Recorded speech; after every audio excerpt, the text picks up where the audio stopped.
ஸ்ரீ ஆனந்தவல்லி பாஹிமாம், ஸ்ரீ ஆனந்தவல்லி ரக்ஷமாம், ஸ்ரீ குருப்யோ நமக. இன்றைய தினம் பெரிய புராணத்தினுடைய தொடர்ச்சி.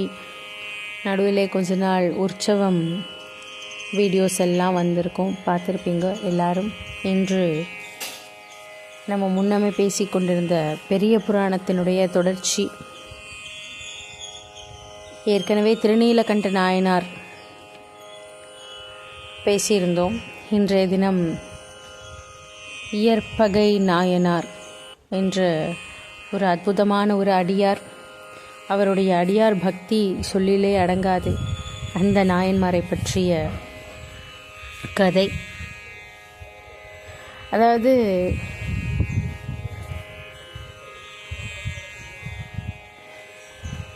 திருநீலகண்ட நாயனார் சரித்திரம் பார்க்கும்போது கடினமான விரதத்தை மேற்கொண்டு புலன்களை எல்லாம் வென்றவர் திருநீலகண்டர் அப்படின்னு பார்த்துருப்போம்.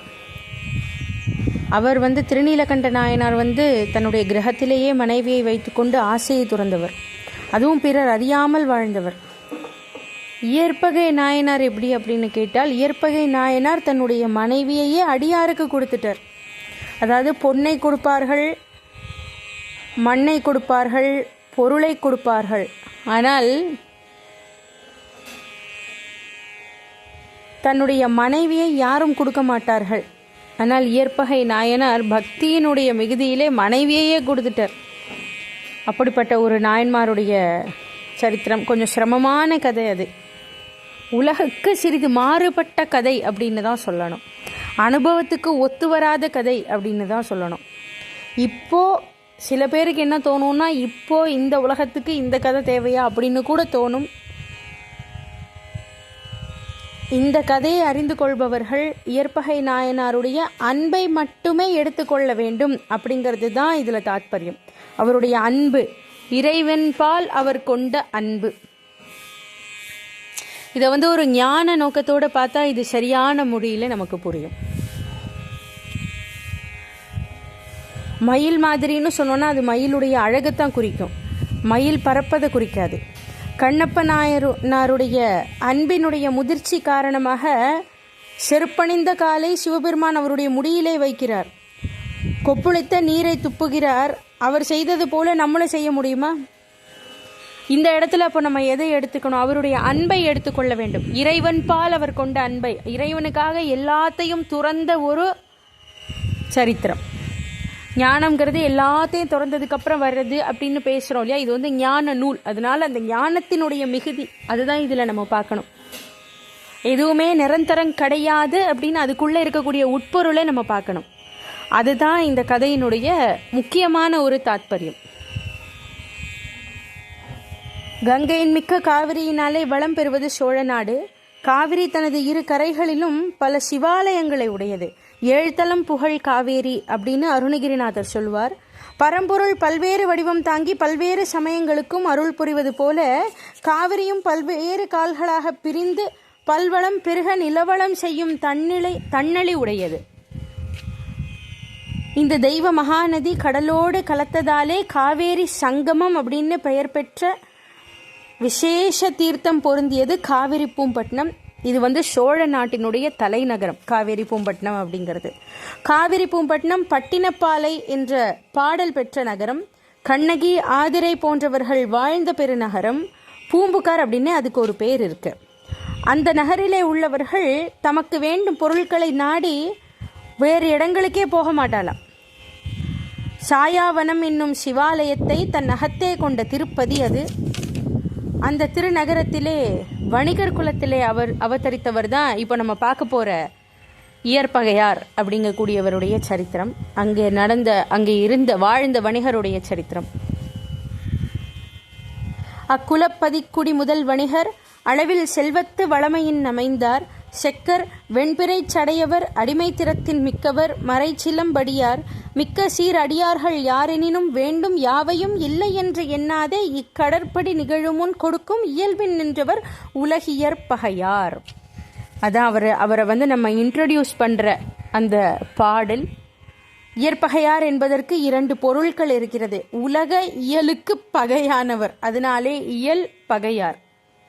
தனக்கு உரிமையில்லாத பொருட்களை எல்லாம் என்னுடையது, இது என்னுடையது, எனக்கே உரித்தானது, நான் என்னுடையது அப்படின்னு சொல்லக்கூடியது தான் உலக இயல்.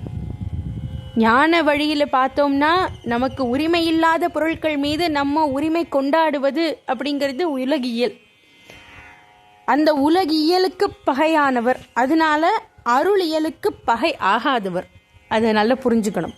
உலக இயலுக்கு பகையானவர், அருளியலுக்கு பகை ஆகாதவர். அப்படி அந்த இயற்பகையார் காவேரி பூம்பட்டினத்திலே வணிகர் குலத்தினுடைய தலைவராக இருந்தவர். தலைவருக்கு உரிய எல்லா தகுதிகளும் அவர்கிட்ட உண்டு. சிவபெருமானுடைய திருவடியை எப்பொழுதும் நினைந்து உருகி அன்பு செய்பவர். அப்படி சுவாமி மேல உருக்கம், சுவாமியை தவிர இந்த உலகத்துல எதுவுமே கிடையாது அப்படிங்கிற ஒரு எண்ணம் மனசுல. அப்படிப்பட்ட எண்ணம், அப்படிப்பட்ட அதாவது வைராக்கியமான எண்ணம். பக்தியிலே ரொம்ப முக்கியமான ஒரு விஷயம் வைராக்கியம். நான் ஞான வைராக்கிய சித்தியர்த்தம் அப்படின்னு சொல்லுவார். அளவற்ற செல்வம் அவருக்கு. தான் நுகர வேண்டும் அல்லது பிறரை நுகர வைக்க வேண்டும், அதுதான் செல்வத்தினுடைய பயன். சிவபெருமானுடைய திருவடியிலே இடையறாத அன்பு பூண்ட அவர் அரண் அடியார்கள் யாரு வந்தாலும் சரி, என்ன கேட்டாலும் சரி, இல்லை அப்படின்னு சொல்லாம அப்படி கொடுத்து கொண்டே இருக்கக்கூடிய இயல்பினை உடையவர். அப்படி ஒரு அடியார் பக்தி. இல்லறமாகிய நல்லறத்துளே நின்றவர். தமது உடம்பும் உயிரும் ஒரு பொருளும் எல்லாம் சிவனடியாருக்கே உரியன அப்படிங்கக்கூடிய ஒரு அடிமைத்திறம் பூண்டு அருள் நெறியை கடைபிடித்து வாழ்ந்து வந்தவர். அடியார்கள் என்னென்ன கேட்கிறார்களோ அது அவர்கள் கேட்பதை எல்லாம் கொடுத்து அவர்கள் மீது ஒரு அளவற்ற அன்பு கொண்டு வாழ்ந்து கொண்டிருந்த ஒரு அருமையானதொரு அடியார். அன்றே என்றன் ஆவியும் உடலும் உடைமை எல்லாமும் குன்றே குன்றே அணையாய் என்னை ஆட்கொண்ட போதே கொண்டிலையோ அப்படின்னு திருவாக்கு. அந்த திருவாக்கினை பின்பற்றியவர் யாருன்னா அது இயற்பகையார் தான். இவருடைய அளவிடப்படாத அடிமைத்திறத்தை உலகுக்கு உணர்த்த வேண்டும் அப்படின்னு சுவாமிக்கு ஒரு எண்ணம் வந்தது. அடியார் பால் அவர் கொண்ட அன்பு இந்த உலகத்துக்கு தெரியணும் அப்படின்னு சுவாமிக்கு ஒரு ஆசை.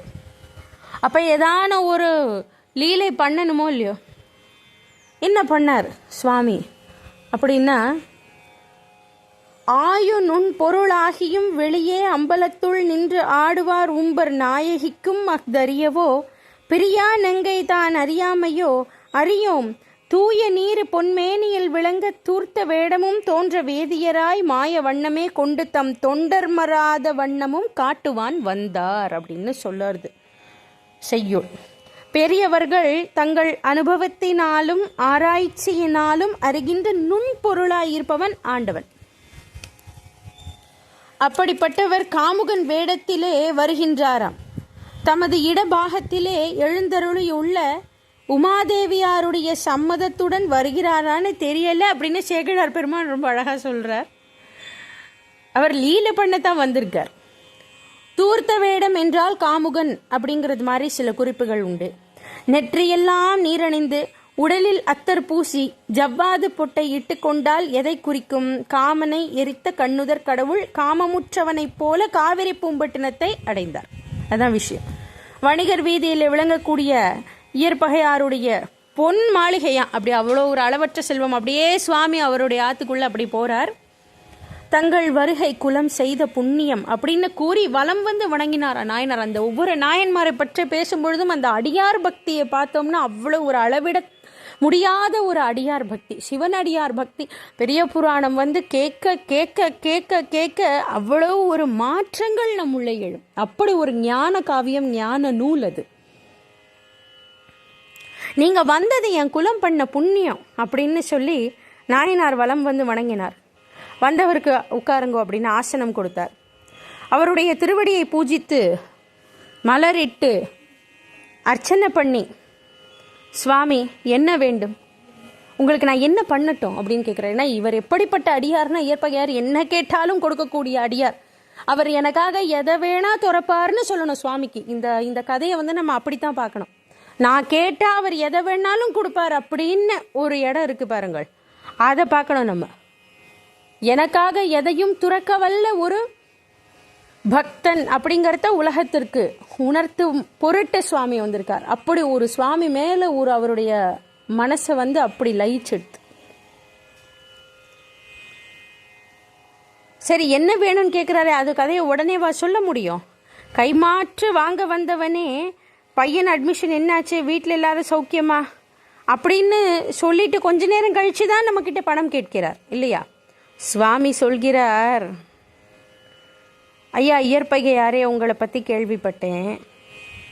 அம்பலவாணருடைய அடியார்கள் எல்லாம் எதை கேட்டாலும் நீங்கள் மறுக்காமல் தருவீர்களாமே, அப்படியா அப்படின்னு கேட்டார்.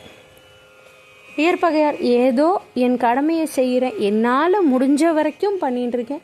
இது நாள் வரைக்கும் எந்த அம்பலவாணருடைய அடியார் என்ன கேட்டாலும் இல்லைன்னு சொல்லாமல் அவர்கள் கேட்கிறத அவர்களுடைய திருப்திக்கு ஏற்ற அளவுக்கு என்னால் செய்ய முடிகிற அளவுக்கு என்ன அந்த அம்பலவாணர் வச்சிருக்கார் அப்படின்னு ரொம்ப பணிமையாக பதில் சொன்னார். சுவாமி சிரிச்சார். ரொம்ப சந்தோஷம். உன் வள்ளல் தன்மையை கேள்விப்பட்டு தான் நானும் உன்னை இப்போ பார்க்க வந்திருக்கேன். நீ ரொம்ப பணிவாக சொல்கிற, ஆனால் நீ பெருவள்ளல், அம்பலவாணருடைய அடியார்களுக்காக என்ன வேணாலும் செய்வேன்னு கேள்விப்பட்டேன். அதுக்காக நான் உன்னை தேடி வந்திருக்கேன். நான் உன்கிட்ட ஒன்று கேட்குறேன். இப்படி சொன்னதும் அடியாருக்கு உடனே அப்படி ஒரு சந்தோஷம், அப்படி ஒரு, அதாவது இந்த அடியாருக்கு அந்த அடியாரை பார்த்து சந்தோஷம். யாருக்கு? இயற்பகையாருக்கு வந்திருக்கக்கூடிய சிவனடியாரை பார்த்து சந்தோஷம். இப்படி சொல்கிறார் நம்மளன்னு. அதனால ஒரு அந்த சந்தோஷத்தில் சொல்கிறார், நீங்கள் ஒன்று கேட்கறது என்ன, 1000 கேளுங்கள், நான் செய்யறதுக்கு தயாராக இருக்கேன். அப்படியே பார்க்குறார் அடியார். இல்லை என்று மறுக்காமல் கொடுப்பாயோ? இப்படி கேட்குறவா இவ்வளோ பீடிகை போட்டால் நம்மளாக இருந்தால் என்னெல்லாம் யோசிப்போம். என்ன இப்படி பீடிகை போட்டு கேட்குறாரு, என்ன கேட்க போகிறாரோ, எவ்வளோ விஷயங்கள் நம்ம யோசிப்போம் மனசில். ஆனால் நாயனார் என்ன பதில் சொன்னார்னா, இல்லை என்று ஒரு நாளும் சொல்ல என்னுடைய இறைவன் விட்டதில்லைன்ட்டாராம்.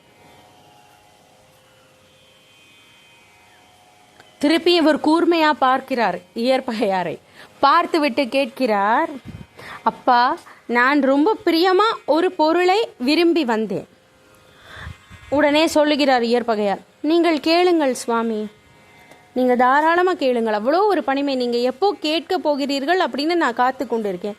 நீங்கள் கேட்கறத செய்யணும் அப்படின்னு நான் சுவாமியை வேண்டிக் கொண்டு இருக்கிறேன். நீங்கள் கேளுங்கள், நான் கொடுக்க கடமைப்பட்டவன்னு சொல்லிட்டார் இயற்பகையார். அப்பவும் சுவாமி அடுத்த பீடிகை போடுகிறார். சிவபெருமான், நீ தருகிறேன் என்று ஒப்புக்கொண்டால் நான் கேட்கிறேன்.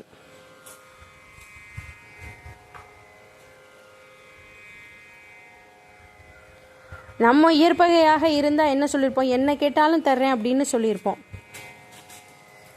ஆனால் நாயனார் அப்படி சொல்லவில்லை. என்ன சொன்னார் என்றால், என்ன அவ்வுரை கேட்டி இயற்பகையார், யாதும் ஒன்றும் என் பக்கல் உண்டாகில் அன்னது எம்பிரான் அடியவர் உடைமை, ஐயம் இல்லை, நீர் அருள் செய்யும். என்ன மண்ணு காதல் மனைவியை வேண்டி வந்தது இங்கு என அங்கணர் எதிரே சொன்ன போதிலும் முன்னையின் மகிழ்ந்து தூய தொண்டனார் தொழுது உரை செய்வார்.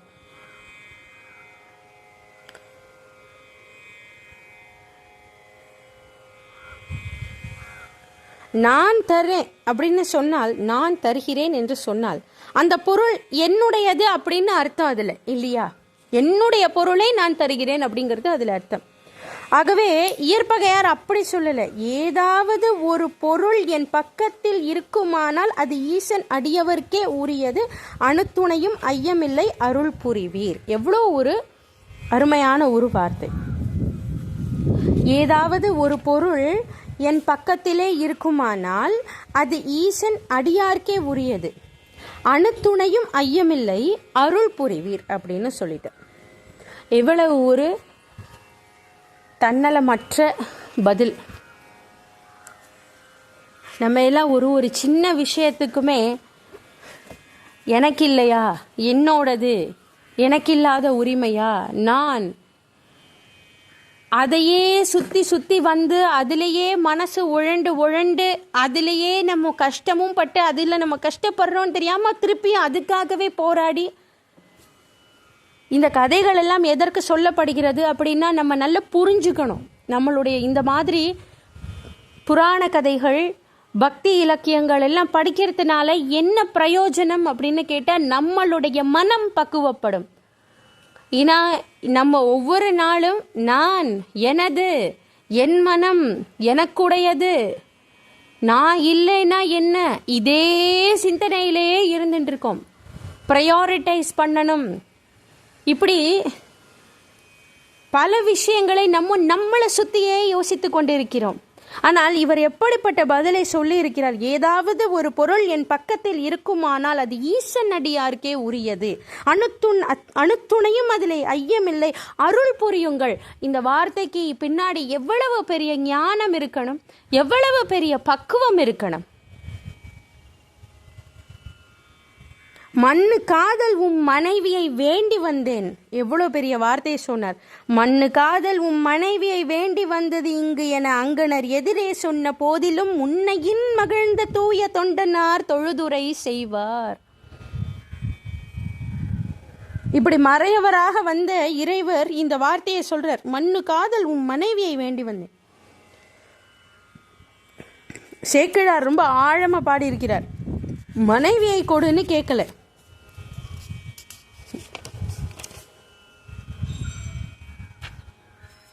எப்படி சொல்றார் அப்படின்னா மனைவியை கொடு அப்படின்னு கேட்கலை.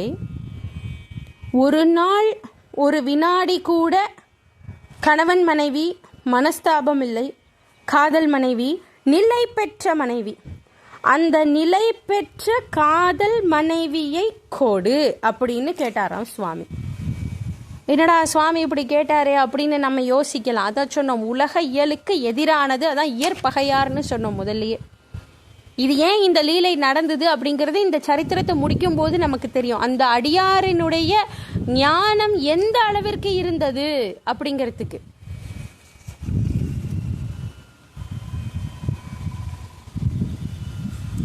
இந்த சொல்லை கேட்கிறவர்களுக்கு எப்படி இருக்கும்? நாடி நரம்பெல்லாம் அப்படி சூடேறிடும். ஆனால் நாயனார் என்ன செய்தார்?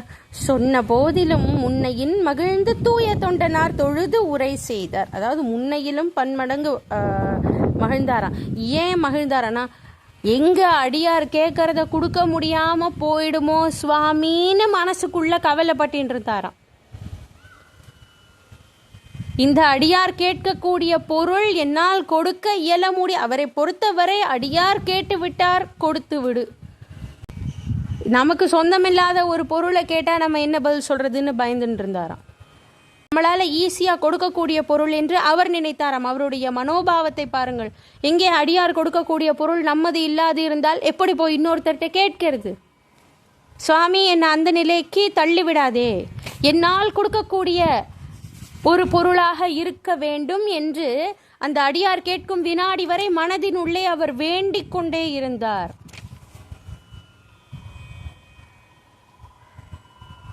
இவளோ என் வாழ்க்கை துணைவி, அதனால அடியார் கேட்டது கொடுக்கக்கூடிய பொருள் தான்.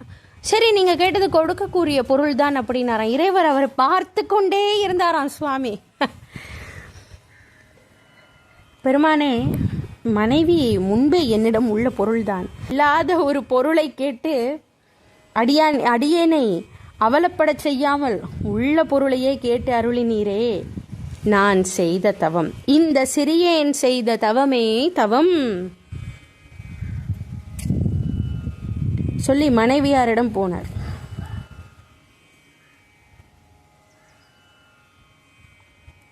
மனைவியை கேட்ட அடியவரை சிவன் அடியார்னு சொல்ல முடியுமா? இதில் எவ்வளவோ கான்ட்ரவர்சியாக கொஷின்ஸ் தோணும் நமக்கு. மனைவியை கேட்ட அடியவரை சிவனடியார் என்று கூறலாமோ? அது பிறன்மனை நயந்து பாதகமாகாதோ? பிறன்மனை நயந்தவரை அடியார் என கொள்வது எவ்வாறு பொருத்தம்? இப்படியெல்லாம் கேள்விகள் எழும். எவரேனும் தாமாக விளாடத்திட்ட திருநீரும் சாதனமும் கண்டால் உள்கி உவராதே அவரவரை கண்டபோது உகந்து அடிமைத்திற நினைத்து அங்கு உகந்து நோக்கி இவர் தேவர் அவர் தேவர் என்று சொல்லி இரண்டாட்டாது ஒழிந்து ஈசன் திறமே பேணி கவராத தொழும் அடியார் நெஞ்சினுள்ளே கன்றாப்பூர் நடுதறியை காணலாமே அப்படின்னு திருவாக்கு. அடியவரை கண்டவுடன் அழலிலிட்ட மெழுகு போல உருகித்தம் வயமிழந்து நிற்கும் அன்பு மயமானவர் இயற்பகையார். எவ்வளவு ஒரு அருமையான அந்த வார்த்தை. அதாவது அடியவரை கண்டவுடன் அழலிலிட்ட மெழுகு போல உருகி தம் வயமிழந்து நிற்கும் அன்பு மயமானவர். அன்பு மிகுந்து போச்சு, கொடுக்கலாமா வேண்டாமாங்கிற ஆராய்ச்சிக்கு எங்க இடம் இருக்கு? அன்பு மிகுந்து போச்சு. சுவாமி பால் இருக்கக்கூடிய அன்பு ஒரு உச்ச நிலைக்கு போயாச்சு. கம்பா நதி பெருக்கெடுத்த போது இறைவருக்கு அதனால ஊறு நேரும் என்று எண்ணி உமையம்மையார் சிவலிங்க திருமேனியை தழுவினார் இல்லையா? கங்கையை முடித்த கண்ணுதற் கடவுளுக்கு இந்த சிறு வெள்ளத்தாலே ஊறு உண்டாகாது என்ற ஆராய்ச்சிக்கு அங்க யோஜனையே வரல. அந்த ஆசை, அவர் மேல இருக்கக்கூடிய பாசம், இறைவன் மீது அதான் காதலாகி கசிந்து கண்ணீர் மல்கி ஓதுவார் தம்மை நன்னெறிக்கு உய்ப்பது வேதம் நான்கினும் மெய்ப்பொருளாவது நாதன் நாமம் நம சிவாயவே. கசிந்து கண்ணீர் மல்கி ஓதுவார், காதலாகி கசிந்து கண்ணீர் மல்கி ஓதுவார்.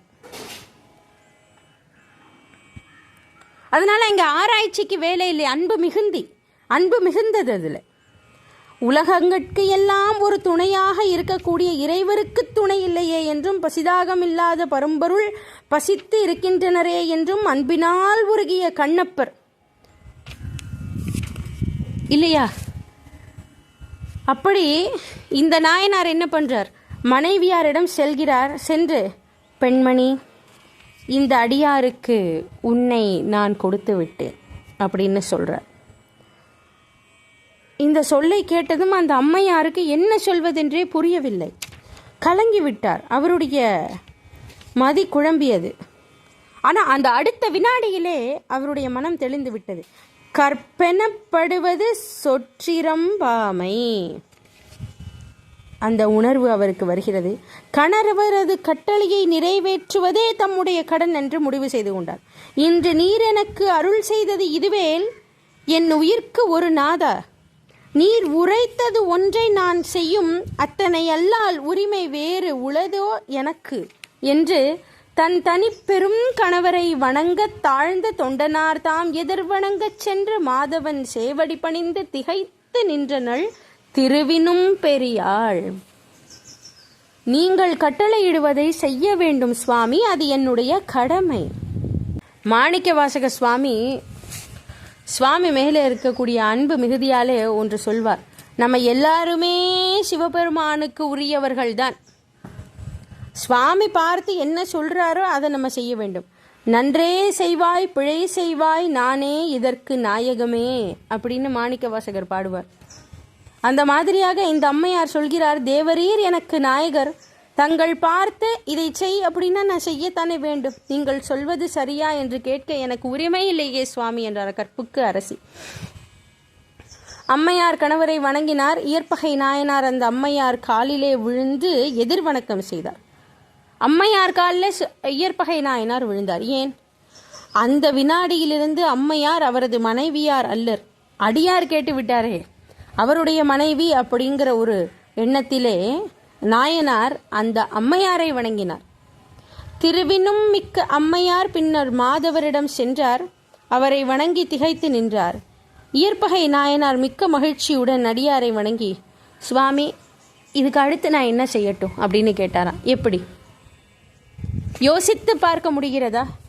நினைத்து பார்க்க முடிகிறதா? அப்பா, இப்போதுதான் பெரிய ஆபத்து இருக்கிறது. இந்த மங்கையை நான் அழைத்து கொண்டு போனால் உன் சுற்றத்தாரும் இவளுடைய சுற்றத்தாரும் நகரத்து மக்களும் என்னோட சண்டைக்கு வந்துடுவா. அதனால நீ ஒரு உதவி பண்ண. என்னுடன் அவர்கள் சண்டைக்கு வருவார்கள் இல்லையா? அதனால எனக்கு எந்தவித இடையூறும் ஏற்படாத வண்ணம் ஊரின் எல்லையை தாண்டி செல்கிறவரை நீ எனக்கு துணையாக வா. சுவாமிக்கு இன்னும் கொஞ்சம் அவர் அவ்வளோ ஒரு லீலை பண்றார், அவ்வளோ டெஸ்ட் பண்ணி பார்க்குறார். அந்த அவருடைய பக்தனை சோதித்து பார்க்கிறார். என்ன சொல்றான் பக்தன்? பக்தியிலே சோதனை அப்படிங்கிறது அடுத்த நிலைக்கு போகிறதுக்கான ஒரு எக்ஸாம். அது சோதனைனாலே எக்ஸாம். சுவாமி மேலே இருக்கக்கூடிய அன்பு அது பார்க்கறதுக்கான ஒரு டெஸ்ட் தான் சுவாமி பண்ணக்கூடிய இந்த லீலைகள் எல்லாம். ஏன் இந்த மாதிரி ஒரு கதை அப்படின்னா, எந்த அளவிற்கு சுவாமி மீது அந்த பக்தனுக்கு அன்பு ஏற்பட்டிருக்கிறது, எல்லாத்தையும் துறக்கவும் அவன் தயாராக இருக்கிறான். அந்த அளவிற்கு அந்த பக்தனுக்கு நம்ம மேல அன்பு பக்தி அப்படிங்கிறத உலகத்துக்கு உணர்த்தக்கூடிய ஒரு கதையாக தான் இதை எடுத்துக்க முடியும். அவ்வளவு ஞானம். சுவாமி அதை உலகுக்கு உணர்த்துவதற்காக இப்படி ஒரு கேள்வி கேட்டார். என்னுடைய பக்தன் எதையும் துறப்பான் எனக்காக. எதையும் துறக்கும் அளவிற்கான மனோபாவம் இருக்கிறது என்பதை காட்டுவதற்குத்தான் சுவாமி இந்த சோதனையை செய்தார். அதை நல்லா புரிஞ்சுக்கணும். அந்த மனோபாவத்தை காட்டுவதற்கு தான் இந்த சோதனை. அந்த பக்தன் எனக்காக எதையும் விடுவதற்கு தயாராக இருக்கிறான். பொண்ணை கேட்கறது பொருளை கேட்கறதெல்லாம் இயற்பகையாருக்கு ரொம்ப சாதாரணம். அதெல்லாம் அவர் ஈஸியா பாஸ் பண்ணி போயிடுவார். எதுவுமே வேண்டாம் எனக்கு, நீ மட்டும் போதும் அப்படின்னு இருக்கக்கூடிய ஒரு அடியாரினுடைய அந்த எண்ணம், அந்த பக்குவ நிலை, உயர்நிலை, அதுதான் சதா சிவனையே நினைத்திருக்கக்கூடிய ஒரு நிலை. அதை காட்டுவதற்கான ஒரு சோதனை தான் இது. அந்த சோதனையிலே அந்த அடியாரினுடைய மனோபக்குவத்தை நமக்கு உணர்த்தி அவருடைய ஞானம் எந்த அளவிற்கு இருக்குன்னு புரிய வைக்கிறது தான் இந்த கதையினுடைய தாற்பயம். அதை நம்ம சரியான முறையிலே புரிந்து கொள்ள வேண்டும். அப்படி ஊரின் எல்லையை தாண்டி செல்கிறவரை நீ எனக்கு துணையாக வர வேண்டும்னு அடியார் கேட்கிறார். வந்திருக்கிறவர் சுவாமின்னு அவருக்கு தெரியாதே, சிவன் அடியார்னு நினைச்சிட்டு தானே இதெல்லாம் செய்து கொண்டிருக்கிறார். சுவாமி, இதனை நீங்கள் சொல்வதற்கு முன்பே நான் செய்திருக்க வேண்டும். நீங்கள் சொல்ற வரைக்கும் நான் பேசாம இருந்துட்டேன், என்னை மன்னிச்சுக்கோங்க என்று சொன்னாராம். இதோ வருகிறேன் அப்படின்னு சொல்லி தன் இடம் போய் பொற்சரிகை ஆடையும் பூங்கச்சும் புனைந்தார். கையிலே வாளும் பலகையும் ஏந்தி போர்க்கோலம் பூண்டு வந்து அடியவரை பணிந்தார். முன்னே அடியவர் சென்றார், அவரை தொடர்ந்து அம்மையார் சென்றார். இவர் இருவருக்கும் பின்னே நாயனார் சென்றார். அந்த அந்தணருக்கு இயற்பகை நாயனார் மனைவியை தந்ததையும் அடியவரும் அம்மையாரும் முன் செல்ல இவர் பின் செல்வதையும் அறிந்த அம்மையாரது உறவினரும் இயற்பகையாரது சுற்றத்தாரும் சீறினார்கள். என்ன இவன் மதி, இவனுக்கு பித்து பிடிச்சு போச்சு, இப்படி செய்தவர் இந்த உலகத்திலேயே யாரும் இல்லை. உலகிற்கு புறம்பானது ஒரு விஷயம் இது. இவன்தான் அறிவில்லாமல் தந்தாலும் நம் குலக்கொடியை ஒருவன் கொண்டு போவதா? நன்று நன்று, பாவையையும் பழியையும் மீட்போம் அப்படின்னு ஆர்த்து எழுந்து விட்டார்கள். வேல் வில் வாள் சுரிகை எல்லா ஆயுதங்களையெல்லாம் எடுத்துக்கொண்டு வாயு வேகத்தில் சென்று நகரத்தை கடந்தார்களாம். அங்கே அவர்களை இருமருங்கும் வளைத்து கடலை போல பொங்கி தடுத்து விட்டார்கள். அழிதகனே, போகாதே, நில், என் குலமகளை விட்டு பழியை நீக்கிச் செல் அப்படின்னு எல்லாம் கத்துறான். திரிபுரம் எரித்த விரிசடை கடவுள் அஞ்சினவரை போல அப்படி அம்மையாரை பார்த்தாராம். ஆண்டவனே, அஞ்சாதீர்கள், இயற்பகை வெல்வார் அப்படின்னாரா அம்மையார். பெருந்தகையே, வருந்த வேண்டாம், இவர்களை யான் ஒருவனே உமது ஆசீர்வாதத்தினாலே வென்று நீக்குவேன்னு நாயனார் கூறி மிக்க வீரத்துடனே நின்றார். அவருடைய விழிகளில் கனல் பொறிகள் சிந்தின. நாயனார் நெஞ்சிலே 5 எழுத்தை ஓதிக்கொண்டு கரங்கு போல சுழன்று போர் செய்தார். 4 திசைகளிலும் பறந்து வந்தவர்களை எதிர்த்து தாக்கி வென்றார். கிளைஞரோடு வந்தவர்களில் ஓடியவரே ஊய்ந்தனர். எதிர்ப்பவர் எவருமின்றி நின்ற நாயனார் அடியவரை நோக்கி, இனி நீங்கள் அஞ்சாமல் செல்லலாம், இப்பூங்காவனம் கடக்கும் வரை உடன் வருவேன் என்று சொன்னாராம். தொண்டர் பின் தொடர்ந்து வரச் சென்ற அண்டர்நாதன் சாய்க்காட்டின் அருகில் மேவினார். பின் தொடர்ந்து வந்த இயற்பகையாரை நோக்கி, அன்பனே, இனி நீ திரும்பலாம் அப்படின்னு சொன்னார். மறையவர் மலரடியை தலையார கும்பிட்ட இயற்பகையார், அருள் பெற்றேன் சுவாமி அப்படின்னு சொல்லி திரும்பினார். எவ்வளோ காலமா பாலும் சுவையும் போல வாழ்ந்த அந்த அம்மையாரை திரும்பி கூட பார்க்கவில்லையாம் நாயனார். ஏன்னா கொடுத்தாச்சு, ஒரு பொருளை கொடுத்தாச்சு, திருப்பியும் அந்த பொருளை பார்க்கக்கூடாது. செயற்கரும் செய்கை தன் செய்த தொண்டர் மீண்டு ஏகியதை மகிழ்ந்து நோக்கி பார்த்தாராம். சுவாமி அப்படி சந்தோஷமா பார்த்தாராம். எனக்காக எதை வேணாலும் விட்டுடுவியா நீ?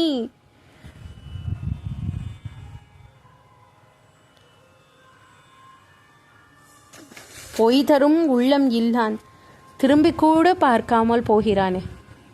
சுவாமிக்கு அப்படி ஒரு அம்மா மாதிரி பாசம் வருதான். அந்த அவர் இயற்பகையார் என்ற அந்த பக்தரை குழந்தையாக பாவித்து அப்படி பார்க்கிறாராம்.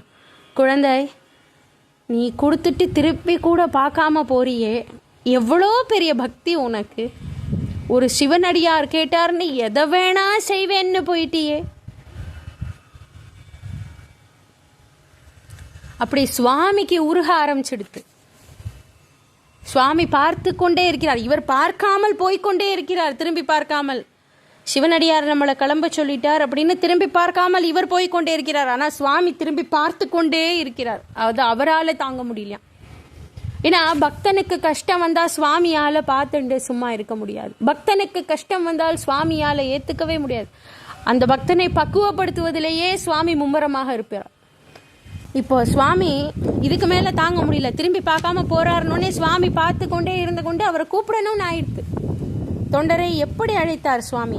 இயற்பகை முனிவா ஓலம், ஈண்டு நீ வருவாய் ஓலம், அயற்பிலாதானே ஓலம், அன்பனே ஓலம் ஓலம், செயக்கரும் செய்கை செய்த தீரனே ஓலம் என்றான். மயக்கரு மறையோலிட்டு மாலையன் தேட நின்றான். எப்படி இருக்கிறது பாட்டு? ஓலமிட்டவர் யார்? மயக்கரு மறை ஓலிட்டு மாலையன் தேட நின்றவர். அவரிடம் 1000 வேதங்களும் ஓலம் ஓலம்னு முறையிடுகின்றன. ஓல மறைகளறை கின்ற ஒன்றது என்பார் அருணகிரியார். அப்படிப்பட்ட இறைவருடைய ஓலத்தை கேட்ட இயற்பகையார், ஐயனே இதோ வந்து கொண்டே இருக்கிறேன், இன்னமும் தங்களுக்கு தடை செய்பவர் யாராவது இருக்கிறார்களா? அவர்களையும் இவ்வாளுக்கு இரையாக்குவேன் அப்படின்னு ஓடி வந்தாராம். அப்பையும் இவர் அவரை காப்பாற்றணும்னு ஓடி வராராம். சுவாமிக்கு தாங்க முடியல இதுக்கு மேல. அவர் மறைந்து விட்டார். சுவாமி உடனே மறைந்துட்டார். போதும், நீ எனக்காக நீ காட்டிட்ட, உன் மனசை நீ காட்டிட்ட. மனைவி மட்டுமே அங்கே இருக்கிறார். அதை பார்க்கிற இந்த அடியாரை காணும். அவர் போயிட்டார். மனைவி மட்டும் இருக்க கண்டார். சென்றவர் முனியை காணார். இழை தன்னை கண்டார். பொன்றிகள் குன்று வெள்ளி பொறுப்பின் மேற் பொலிந்தது என்ன தன் துணையுடனே வானில் தலைவனை விடைமேற் கண்டார். நின்றிலர் தொழுது வீழ்ந்தார். நிலத்தினின் எழுந்தார் நேர்ந்தார். மறையவரை காணவில்லை. ஏன்னு இயற்பகை நாயனா 4 பக்கம் இப்பதானே இங்கே இருந்தார், காணுமே அப்படின்னு 4 பக்கமும் தேடுகிறார்.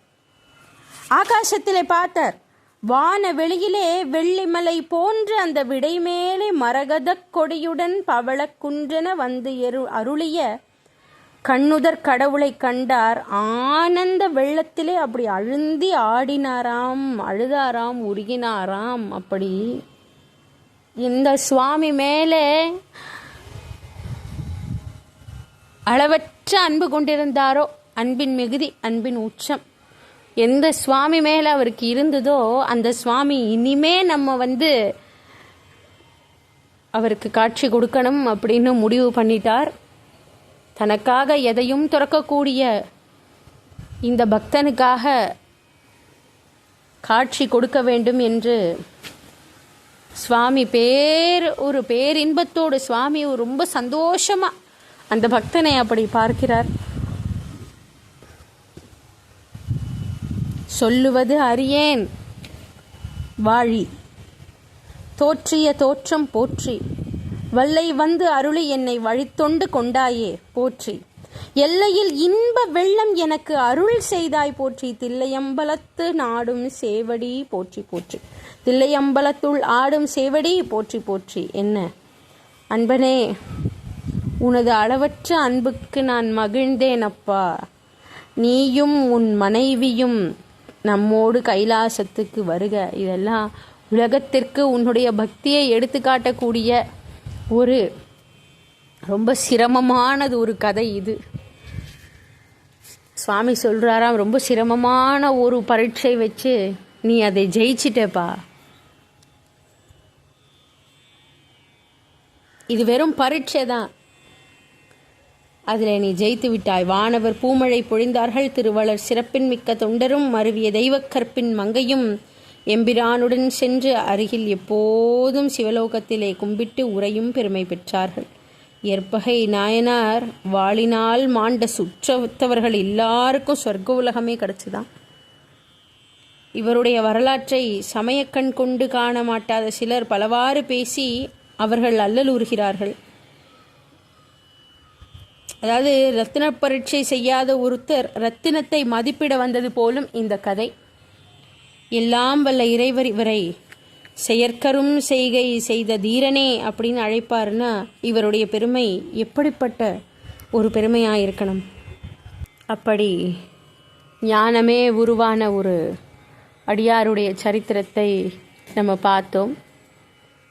இதை எந்த கண் கொண்டு நோக்க வேண்டும் என்பது மிகவும் முக்கியம். அப்படிப்பட்டது ஒரு அருமையானதொரு அடியாருடைய சரித்திரம், இயற்பகை நாயனாருடைய சரித்திரம் கேட்டு மகிழ்ந்திருப்பீர்கள். மேலும் அடுத்தடுத்த அடியார்களை பற்றி அடுத்தடுத்த எபிசோடில் பார்க்கலாம். வேயுறு தோழி பங்கன் விடமுண்ட கண்டன் மிக நல்ல வீணை தடவி மாசரு திங்கள் கங்கை முடிமேல் அணிந்து என் உளமே புகுந்த அதனால் ஞாயிறு திங்கள் செவ்வாய் புதன் வியாழன் வெள்ளி சனி பாம்பிரண்டும் உடனே ஆசரு நல்ல நல்ல அவை நல்ல நல்ல அடியார் அவர்க்கு மிகவே. அடியார் சரித்திரங்கள் தொடரும். ஸ்ரீ ஆனந்தவல்லி பாஹிமா, ஸ்ரீ ஆனந்தவல்லி ரக்ஷமா, ஸ்ரீ குருப்யோ நமக.